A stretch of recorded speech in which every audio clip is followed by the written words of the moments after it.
మేము చెట్టును పూజిస్తాం, పిట్టని పూజిస్తాం, గుట్టని పూజిస్తాం, పుట్టని పూజిస్తాం. చిన్నప్పుడు నాకు ఆశ్చర్యం అనిపించేది, చెట్టుకి పూజ ఏమిటి, కోతికి పూజ ఏమిటి, పందికి పూజ ఏమిటి అంటే పరమాత్మ లేని చోట అసలు మనకు లేదు.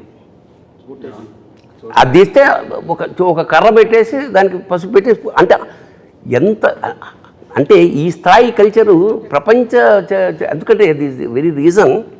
నాలోన శివుడు గలడు, నీలోన శివుడు గలడు, నాలోన గల శివుడు నీలోన గల శివుడు లోకము లేలగలడు, కోరితే శోకము బాపగలడు. ఏమిటి?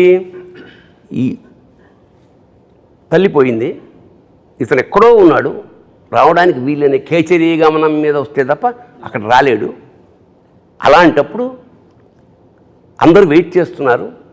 తల్లి చివరి కోరిక కొరివి పెట్టాలి.